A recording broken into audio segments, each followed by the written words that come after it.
weighing of characters. First of all, we will discuss what is a character. Character is basically an attribute on the basis of which we can separate a taxon from an other taxon. Basically एक character जो है ये एक ऐसा module है, एक ऐसा attribute है किसी भी ऑर्गेनिज्म्स का जिसकी मदद से हम मुख्तलिफ स्पीशीज के मेंबर्स को एक दूसरे से सेपरेट करते हैं। अब बेसिकली ये ख्याल किया जाता है कि जो करेक्टर्स हैं they are raw material for classification. बहुत सारे करेक्टर्स ऐसे होते हैं जिनका फाइलोजेनेटिक कंटेंट्स ज़्यादा होता है। ऐसे करेक्टर्स को हाई वेट करेक्टर्स कहते हैं। ये क्लासिफिकेशन के हवाले से बहुत ज़्यादा इंपॉर्टेंट कंसिडर किए जाते हैं।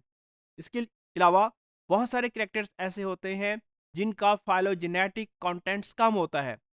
ऐसे करेक्टर्स जिनका फाइलोजेनेटिक कंटेंट्स कम हो वो टेक्सोनॉमिकली इतने इंपॉर्टेंट नहीं होते। जो हाई वेटेज करेक्टर होते हैं टेक्सोनॉमिस्ट इनका इस्तेमाल बहुत ज़्यादा करते हैं, जबकि जो लो वेट करेक्टर होते हैं इनका इस्तेमाल बहुत कम है। इस स्लाइड में अगर हम देखें, फॉर एग्जांपल हमारे पास स्पीशीज ए और स्पीशीज बी, इसको हम प्लूमेज की मदद से एक दूसरे से जोड़ते हैं। इस रिलेशनशिप की बेस के ऊपर हम इनको एक ग्रुप के अंदर रखते हैं। तो यहाँ पे प्लूमेज एक करेक्टर है, लेकिन अगर हम एक और करेक्टर देखते हैं तो उसमें बोन्स को अगर हम कंसिडर करें तो ए और सी जो स्पीशीज हैं ये एक दूसरे के क्लोज हैं। अब यहाँ पे दो करेक्टर्स की बेस के ऊपर जो ग्रुपिंग है वो डिफरेंट हो रही है। फॉर एग्जांपल अगर हम प्लूमेज को कंसिडर करते हैं तो ग्रुप ए और बी एक दूसरे से रिजेंबल कर रहे हैं, और अगर हम बोन्स का करेक्टर लेते हैं तो उसमें स्पीशीज ए और स्पीशीज सी एक दूसरे से रिजेंबल करते हैं। तो टेक्सोनोमिस्ट के लिए ये एक बहुत बड़ा चैलेंज है कि कौन से डिस्कॉर्डेंट करेक्टर्स जो है उनके ऊपर ट्रस्ट किया जाए, क्योंकि ये जानना ज़रूरी है कि करेक्टर्स में से हमने ऐसे करेक्टर्स को सिलेक्ट करना है, ऐसे करेक्टर्स को चूज़ करना है जो कि टेक्सोनॉमिकली इम्पॉर्टेंट हो और जिनका फाइलोजेनेटिक कंटेंट ज़्यादा हो।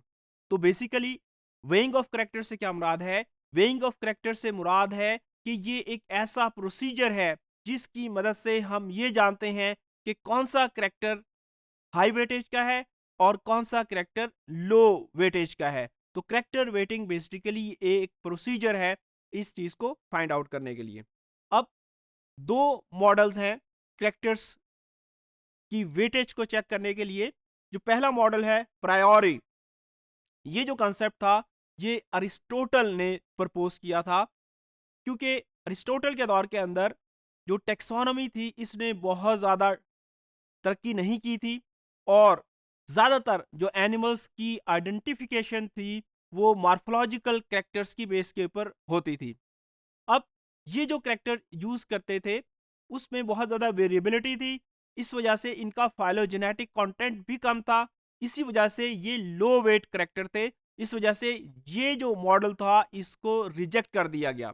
ये जो मॉडल था ये एडेंसन ने रिजेक्ट किया, और इसके बजाय एडेंसन ने एक और मॉडल प्रपोज किया जिसको पोस्टेरिटी कहते हैं।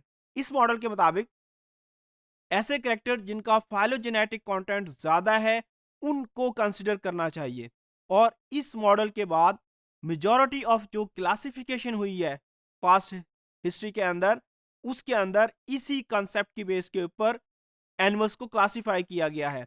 यानी ऐसे कैरेक्टर्स जिनका फाइलोजेनेटिक कंटेंट ज़्यादा था उनको ज़्यादा वेटेज दी गई है, और ऐसे कैरेक्टर्स जिनका फाइलोजेनेटिक कंटेंट कम था उनको कम वेटेज दी गई है।